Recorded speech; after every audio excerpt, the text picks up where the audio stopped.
सरकार बनेगी, इसको आप किस तरह से काम करते हुए देख रहे हैं? आरफा, आपके सवालों का जवाब देने के पहले एक बात मैं जरूर कहना चाहूंगा जो कांग्रेस के संदर्भ में है।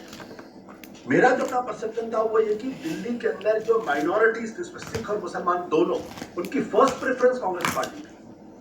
वो कांग्रेस पार्टी को वोट देना चाहते थे, लेकिन वो जानते थे कि कांग्रेस पार्टी बीजेपी को नहीं हरा सकती, इसलिए वो वोट आम आदमी पार्टी को पड़ा। लेकिन उसमें भी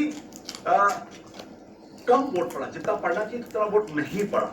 ये बात आम आदमी पार्टी को समझनी पड़ेगी कि आप भले ही ओवरटली कम्युनल पॉलिटिक्स नहीं कर रहे थे, लेकिन जब दिल्ली के अंदर नॉर्थ ईस्ट का दंगा हुआ, जब यहाँ पे महिलाओं का आंदोलन हुआ, और तब आपकी भूमिका संदिग्ध थी। आपने नॉर्थ ईस्ट के दंगों के दौरान मुख्यमंत्री होते हुए भी, सरकार होने के बावजूद भी आप उन लोगों के साथ नहीं खड़े थे। और कोरोना भी जोड़ लीजिए इसमें, आप कोरोना भी इसमें जोड़ लीजिए कि मरकज को लेकर जिस तरह का बिल्कुल बिल्कुल बिल्कुल। और मरकज के समय में भी जो भूमिका थी, आपने एफआईआर दर्ज कराने की कोशिश की थी, बल्कि कराने की कोशिश की थी, कराई थी, और इनके लोगों ने उस तरीके के बयान दिए थे। तो मेरा मानना यह है कि जब आप पंच परमेश्वर की भूमिका में होते हैं, तब आप प्रजा में फर्क नहीं कर सकते। सिर्फ वोट के लिए, राजा के लिए राजा पिता के समान होता है, और वो अपने बच्चों को नहीं कर सकता, भले ही उससे आपको नुकसान होता है। लेकिन उस वक्त आप उनके साथ नहीं खड़े थे, और ये बहुत चिंता की बात है। ये आम आदमी पार्टी की राजनीति का सबसे, जिसे कहते हैं, लोवेस्ट पॉइंट है। मुख्यमंत्री निवास के अलावा ये लोवेस्ट पॉइंट था, और इसको लेकर लोगों के अंदर बहुत गुस्सा। खैर, अब अलग तरीके का प्रश्न।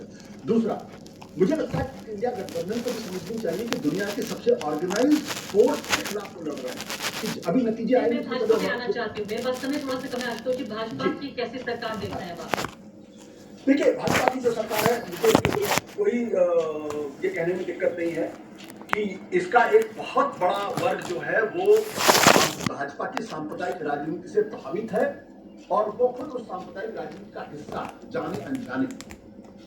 उसमें बहुत बड़ा तबका जो है वो अपर कास्ट का है, जिसको बीजेपी के हिंदुत्व पॉलिटिक्स में बहुत इंटरेस्ट है, और उससे वो अपने आप को जोड़ कर देखता है।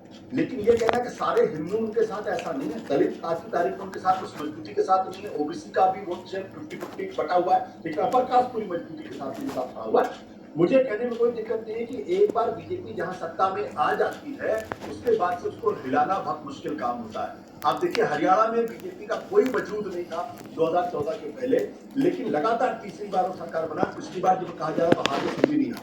गोवा में जो पूरी तरीके से एक सेक्युलर स्टेट है अपने आप में, जहाँ पे माइनॉरिटी बड़ी संख्या में, वहां भी लगातार तीसरी बार सरकार में है। मध्य प्रदेश में तो करीब पिछले 20 सालों से सरकार में, गुजरात में। तो ये बात विपक्ष को समझनी चाहिए कि बीजेपी अगर दिल्ली में आई है और अगले 5 साल बाद हट जाएगी, मैं इस थियरी से यकीन नहीं रखता हूं। यहाँ भी उसी तरीके से सारे काम काज होंगे जैसे उत्तराखंड में हो रहे हैं, कि आपने लिव इन पार्टनर्स के साथ जिस तरीके से करने की कोशिश की,